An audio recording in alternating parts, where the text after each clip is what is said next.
One's genuine, one's a replica.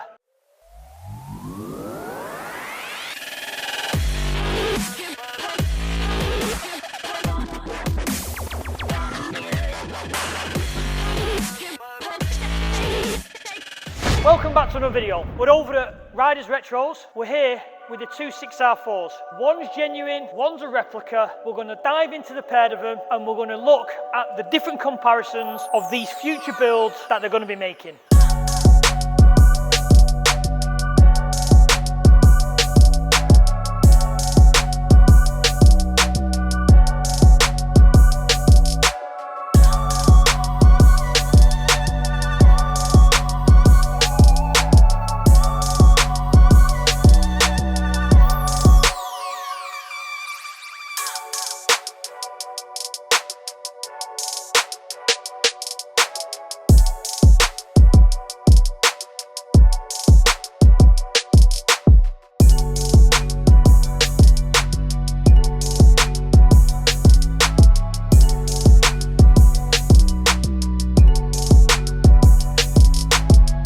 As you've seen, genuine future replica, and the guys at Ryders Retros are going to get into making the replica ones and develop them more and more as time goes on. So it's really nice for them guys to have a genuine one sat beside the replica build so you can get them almost identical. Obviously some of the parts are not available these days.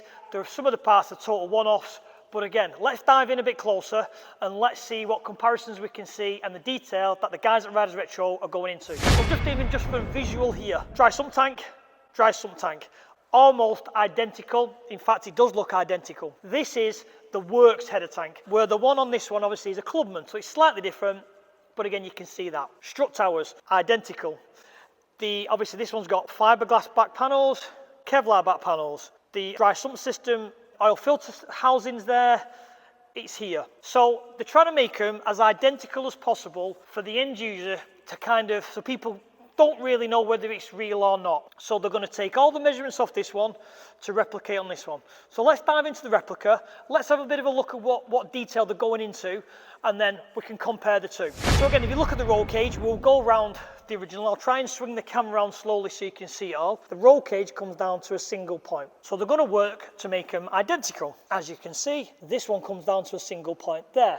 Strut towers boxed off, fully adjustable aluminium. Strut towers boxed off, fully aluminium. So they're going to try and get as much detail as possible. They're using the Mondeo V6 engine. Again, I think the works cars, as I said in a previous video, were open throttle bodies, where the club cars weren't.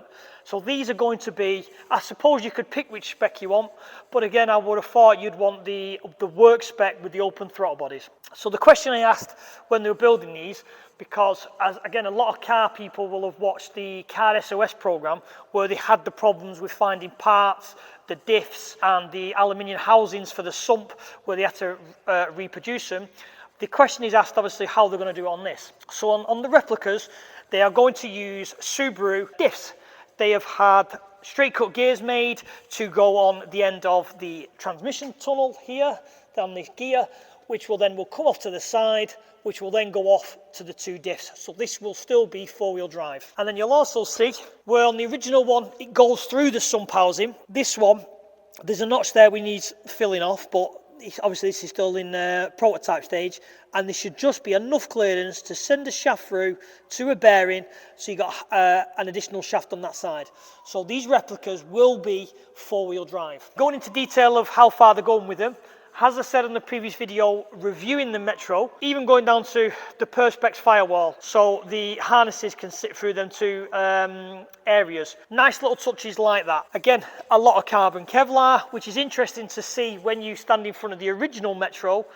It isn't. It's a lot of fiberglass rather than carbon Kevlar. Various parts which are going on. I think I don't know if they're factory exhaust manifolds, but again, looking down the side of the original one, they do look very similar. It's going to be interesting to follow these builds and to see how close they do get them and what kind of levels they go to get them identical to the original car. And like I say, even little touches where the catches identical to these catches. So they're going really, really in depth to make these as perfect as they can. And that's why it's been nice to have Gary, who owns the original car, to bring it down, to put into NY500 CAF where the lads in the workshop at Ryders Retros can just walk over, take measurements and bring it back into the workshop and replicate it. To look at some more detail, this is kind of the basic chassis they're going for. So they're going to do a complete chassis, where I've seen other kits from other manufacturers where it literally stops at the firewall, where they're carrying the full chassis along.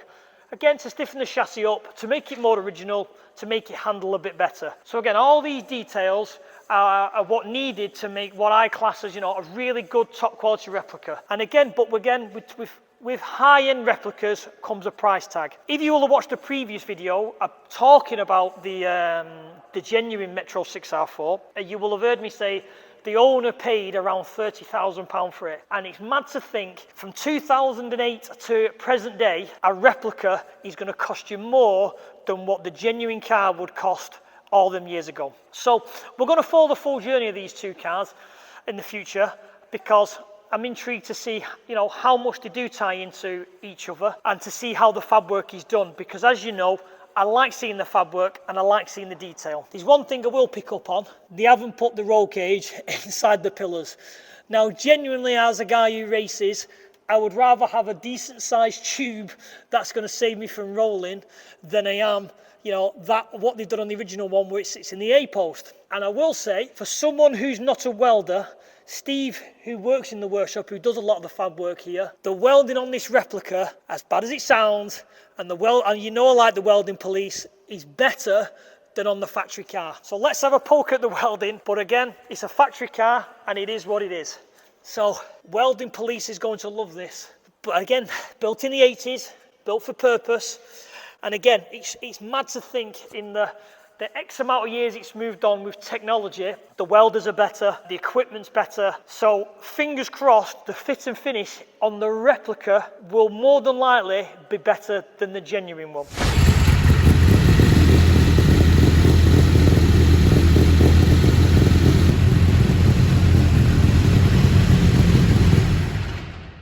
So again, to add to the story of the replica starting, obviously now it's been very lucky to have the genuine car here, but Steve, who's built this, went onto Google and measured everything off an image and went that way around, because there was only 250 of these genuine cars made. So to be able to get in front of one and to be able to measure it wasn't possible.